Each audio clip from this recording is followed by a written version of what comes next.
bienvenidos a nuestro nuevo formato podcast con Héctor Alvarado, nuestro agente migratorio, porque vamos a resolver muchas de las preguntas que nos envían en redes sociales diariamente y como migrantes que tenemos estando en Australia. ¿Cómo estás, Héctor? Hola, Juanita, ¿cómo estás? Hola, chicos, ¿cómo va todo? El día de hoy vamos a hablar de la visa sponsor. Entonces, cuéntanos un poco sobre qué significa realmente que una empresa te sponsoree en Australia. Bueno, mucha gente tiene su propio significado de lo que es un sponsor, pero realmente sponsor son tres tipos de visas en Australia. La primera visa es para las personas que no tienen estudios o no tienen la experiencia profesional suficiente. Esta es una visa de capacitación. Entonces la empresa te sponsorea para entrenarte para la ocupación, para el cargo. La primera está muy novedosa en este momento, se usa mucho. La que siempre ha estado la más importante es la segunda, que es la 482, es la visa de trabajo. Esta visa de trabajo, usualmente la persona, la empresa lo que está buscando es, como no ha encontrado la obra de mano calificada, entonces toma un migrante y lo pone en un cargo y lo sponsorea, ¿sí? Eso es lo que la gente, esta es la más conocida. Cuando la gente habla de sponsor, usualmente habla de la 482. Y existe otra que es la que más me gusta a mí, que es mi visa favorita en Australia, que es la 186. ¿Por qué es mi visa favorita? Porque te lleva directamente a la residencia permanente, ¿no? Entonces, claro, necesitas tener 3 años de experiencia, homologar tu título, pero a los 10 meses puedes llegar a la residencia permanente. ¿Y cuáles son las áreas que más dan estos sponsors? ¿En qué áreas en Australia de trabajo? Bueno, eso es lo bueno. O sea, hay más de 450 ocupaciones. Entonces la empresa te puede realmente, si consigue tu perfil, te puede colocar en varias ocupaciones, ¿no? En varios cargos dentro de la empresa. Hay muchísimas y puede ser en construcción, en ingeniería, en hospitality, en lo que quieras pensar, en community service, en lo que sea. Hay muchísimas oportunidades. ¿Y qué requisitos necesito para aplicar a una sponsor visa? Porque si yo no tengo un buen nivel de inglés, ¿es suficiente para, si yo soy buena en el trabajo, es suficiente para aplicar una sponsor visa? Bueno, es muy importante entender que como aplicante para la visa es diferente a los requisitos de la empresa.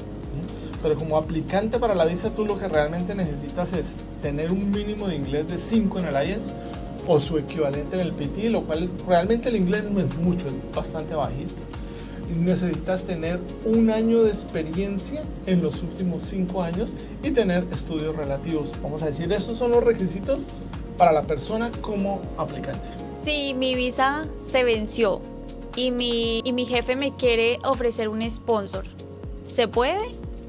Bueno, realmente lo que se hace es no esperar a que la visa se vence. Tú puedes aplicar al sponsor en cualquier momento de tu visado. Digamos, empiezas a estudiar y te salió la oportunidad del sponsor. Tomas el sponsor. Aplicaste una visa de graduado hace 2 días y te acaba de salir. Puedes aplicar al sponsor. No hay necesidad de que se termine la visa o que esté por terminar.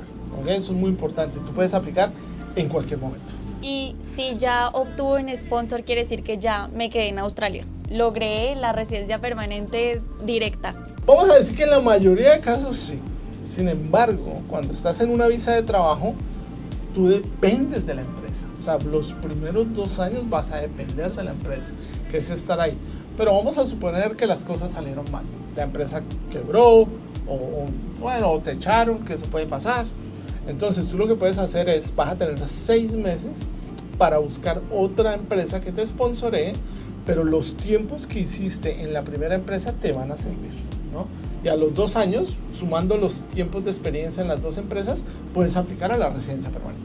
Con los cambios migratorios recientes, ¿es viable una sponsor visa? ¿Qué tan fácil está obtener una sponsor visa en estos momentos? Este es el mejor momento porque el gobierno lo que quiere es que sean las empresas las que traigan el personal directamente, lógicamente por medio del sponsor, ¿no?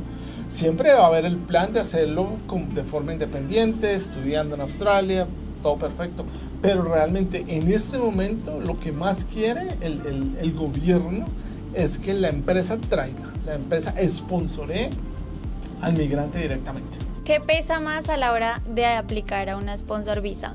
la experiencia laboral o los estudios? Bueno, realmente es una mezcla, ¿no? Y tú tienes que aprovechar cuáles son tus habilidades, porque puede ser que tú seas recién graduado, ¿cierto? O que no tengas mucha experiencia, como puede ser una persona mayor de 30, 35 años que tiene mucha experiencia. Entonces tú tienes que saber cuál es tu lado fuerte.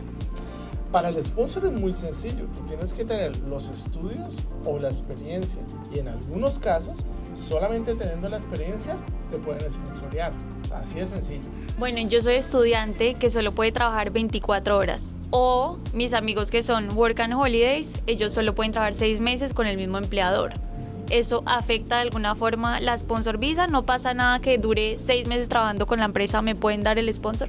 La realidad es que tú no necesitas ni siquiera trabajar para la empresa para que te dé un sponsor. Lógicamente, como empresa, tú quieres ver que la persona sabe hacer lo que dice que sabe hacer, ¿no? Entonces, mi consejo para los estudiantes internacionales es siempre entrar a la empresa, siempre estar buscando los cargos que has hecho en tu país o los que puedes acceder.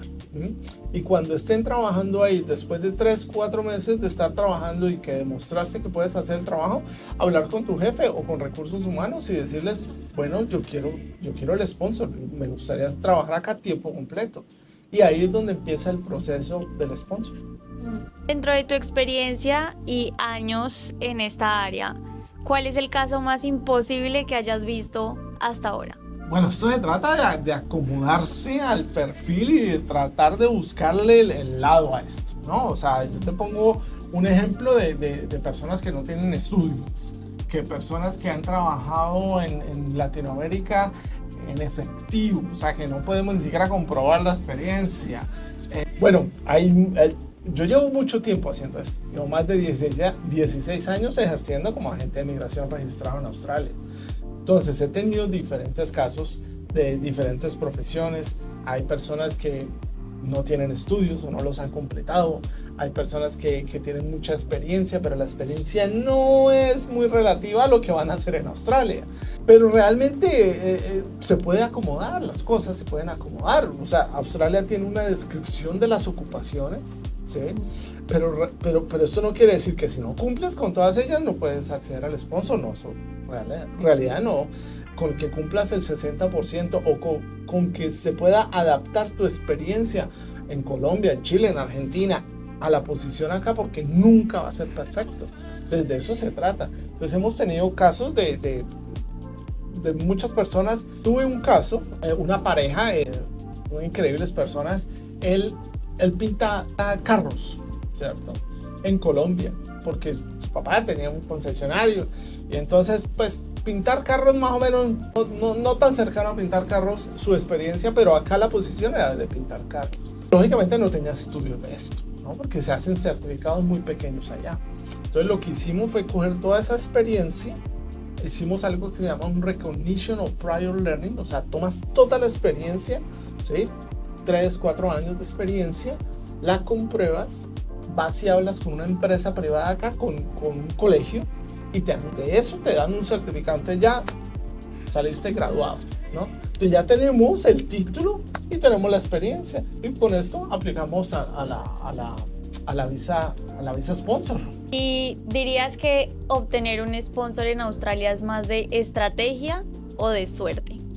Estrategia y de actitud. Es un problema de actitud. Como latinoamericanos nos cuesta un poco a veces planear las cosas. Y ese es el problema que tenemos, porque acá tenemos competencia, ¿cierto? Entonces, si tú llegas ya con un plan, desde Colombia, desde Chile, ya llegas con un plan, que sabes qué vas a hacer, qué vas a estudiar, por dónde vas a acceder, cómo debe ir tu CV, ya te preparaste para una entrevista, ya empezaste a hacer networking en Australia. Si vienes preparado, si vienes con esa mentalidad, créeme que lo logras rapidísimo, rapidísimo. Yo tengo ejemplos de chilenos que llegaron con casos imposibles y ya están en el sponsor, porque vinieron fue a eso, ¿no? Una argentina que trabaja como fisioterapeuta, también, o sea, un español, a Jonathan, o sea, llegan con esa mentalidad, ¿no? Entonces, si tú llegas con otra mentalidad como muchos de ellos dicen, ya miramos, allá miramos. Esos son los que les queda difícil llegar, ¿no? Lograrlo, ¿no? Tú tienes que tener con un plan y tienes que tener un plan escrito en lo posible por un agente migratorio, ¿no? ¿Qué va a pasar? Mucha gente nunca pregunta y es una de las principales preguntas es ¿qué va a pasar después de los estudios? Nunca preguntan y eso es algo clave. Cuando tú estás haciendo tus estudios, cuando tienes un plan, ¿qué va a pasar después de que terminen los estudios? Eso siempre lo deberías preguntar. Como para terminar, ¿qué 3 consejos me darías a mí si yo quiero un sponsor visa en Australia? Ok, el primero que lo acabo de decir, tener un plan. Tiene que ser un plan claro. ¿Qué voy a estudiar? ¿Por qué lo voy a estudiar? ¿Lo que voy a estudiar está en demanda en el estado australiano donde voy a estudiar? Fíjate que eso es muy importante. Eso es lo primero, porque yo tengo que hacer un plan como independiente primero. O sea, yo voy a aplicar a una visa de skill independent, como trabajador calificado con el estado. Entonces necesito ese plan. Mi segundo plan es prepararme para buscar el sponsor. ¿A quién le voy a preguntar? Me contacto por LinkedIn, que voy a preparar mi CV, voy a prepararme para las entrevistas, voy a hacer networking. Todo eso lo tienes que tener listo. Y tercero, la actitud. O sea, no puedes llegar sin un plan. O sea, no puedes llegar sin un plan. Tú tienes que llegar y saber qué es lo que vas a hacer, tener una estrategia clara, escrita en lo posible. Es importante entender que tienes que llegar a la residencia permanente, no importa cómo, realmente no importa cómo. La meta es la residencia permanente. La meta no es terminar los estudios, la meta no es la visa de graduado, la meta es la residencia permanente. Sí. Bueno, chicos, muchas gracias por quedarse hasta el final. Estas son algunas de las preguntas que nos hicieron en nuestras redes sociales. Si ustedes tienen más preguntas sobre el sponsor visa o cualquier otro tema de migración en Australia, nos los pueden dejar en los comentarios y lo vamos a responder con Héctor. O si necesitan una cita, con mucho gusto, Héctor está aquí para todos nosotros. Ale, muchísimas gracias por escuchar todo el podcast y nos vemos en la próxima. Hasta la próxima. Chao, chao.